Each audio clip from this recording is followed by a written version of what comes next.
Noël Ferrand, bonjour. Bonjour. Vous avez publié aux éditions L'Harmattan Écrire pour apprendre, la démarche éclair. Alors tout d'abord, pouvez-vous s'il vous plaît vous présenter en quelques mots? Eh bien, je suis au bout d'une carrière de formateur, de formateur pour adultes dans un organisme de la région grenobloise, à Saint-Martin-d'Air, la maison de la promotion sociale, où j'ai travaillé jusqu'en 2003 comme formateur. Et puis depuis 2003, mise à la retraite, j'ai continué un travail de formation de formateur pour initier les formateurs à cette démarche que j'ai mise en place pendant ma carrière de formateur et qui donne apparemment de très bons résultats avec les adultes, mais aussi, moi je l'ai expérimenté avec les adultes, d'autres l'expérimentent avec des jeunes, avec des plus jeunes, et ça marche aussi très bien. C'est une démarche dont on peut parler un peu plus maintenant, si vous voulez.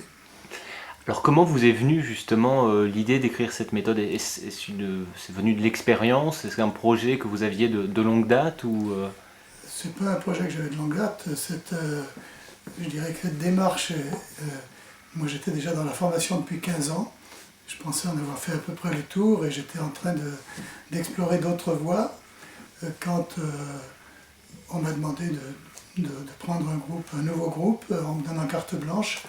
Et du coup, j'ai essayé une démarche qui peut s'apparenter aux ateliers d'écriture avec des publics non alphabétisés ou peu alphabétisés, étrangers ou français, mais très peu compétents, je dirais, dans les domaines de la lecture, de l'écriture et éventuellement de l'oral, de la langue. Donc, je suis parti un petit peu sur l'idée des ateliers d'écriture en me disant la meilleure façon de savoir où les gens en sont au niveau de l'écriture et de l'écrit, c'est de les faire écrire, de leur proposer d'écrire avec ce qu'ils savent faire, sans être jugé sur le contenu, mais simplement pour me rendre compte de là où ils en étaient. Et on est parti comme ça, en leur donnant comme consigne d'écrire tous les jours sur un cahier une ou deux phrases au minimum, sur lesquelles on retravaillait ensemble pour les remettre en français correct. Et à partir de ce qu'ils avaient produit, eh bien, on allait vers l'apprentissage des règles de la grammaire. C'était un accompagnement en fait individuel, puisque chacun écrivait à son niveau. Donc cette démarche, l'intérêt de cette démarche, c'était aussi la recherche que je menais dans cette période-là, c'était comment faire travailler dans un même groupe des gens de niveaux très, très hétérogènes. Hein.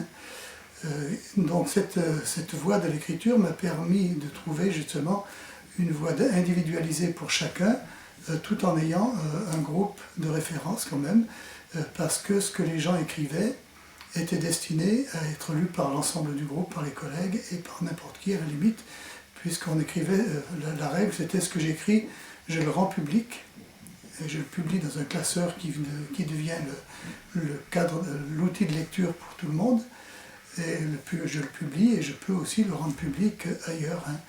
Donc l'idée c'était aussi, j'écris ce que j'accepte de faire lire aux autres. C'était me donner un peu les limites. C'était pas forcément de l'écriture intime, c'était pas forcément de l'écriture, on pouvait écrire des recettes de cuisine ou une histoire que m'a racontait ma grand-mère, n'importe quoi, quelque chose qui était avec mes souvenirs, et avec le français que je possédais, si succinct soit-il et si besogneux soit-il.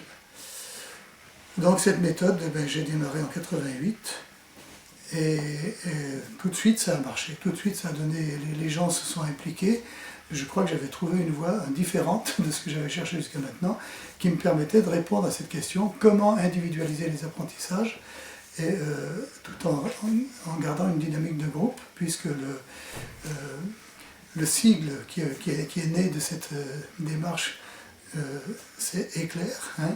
Éclair, c'est 5 lettres qui veulent dire écrire, communiquer, lire, exprimer, réfléchir. Ça nous donne tout un programme de travail.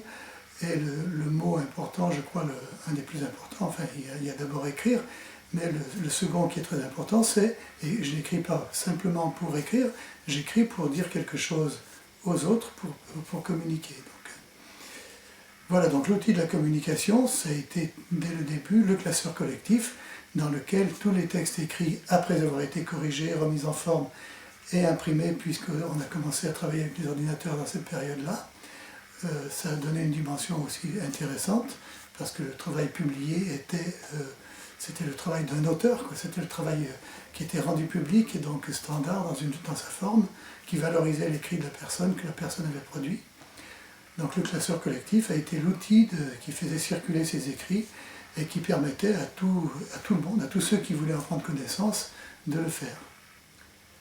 Voilà, donc ça a très bien accroché et ça permettait de faire travailler des gens qui étaient quasiment analphabètes, qui parlaient un peu français, qui avaient le minimum de français pour s'exprimer, avec des gens qui avaient déjà un niveau plus élevé, plus avancé, qui avaient été scolarisés dans un autre pays, ou avec des personnes scolarisées en France et qui restaient en difficulté avec l'orthographe, la grammaire et qui avaient besoin de se perfectionner. Alors du coup, vous nous parliez tout à l'heure des éducateurs, voilà, de tous les formateurs. Est-ce que ce livre se destine uniquement à eux ou aussi aux personnes qui veulent apprendre le français ou...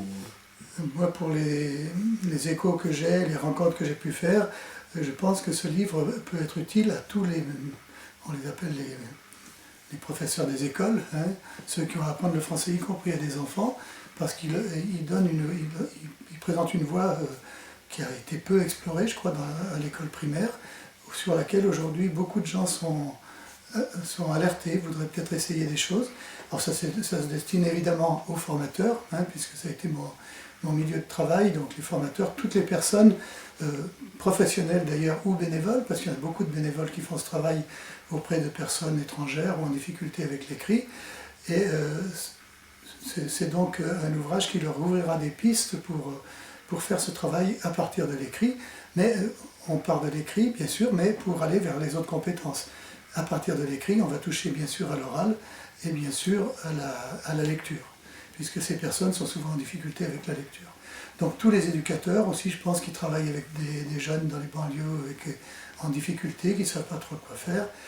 Je pense également, moi j'ai eu plusieurs fois des contacts avec des orthophonistes qui s'étaient montrés très intéressés par la démarche en disant mais c'est pour nous, c'est peut-être une voie qui peut offrir des possibilités de travail avec les enfants en difficulté ou avec les adultes. Il y a des gens qui travaillent avec cette démarche-là pour le soutien dans les collèges, dans les lycées ou les collèges, donc en personnes qui viennent de l'extérieur pour travailler avec des élèves en difficulté. Vous voyez.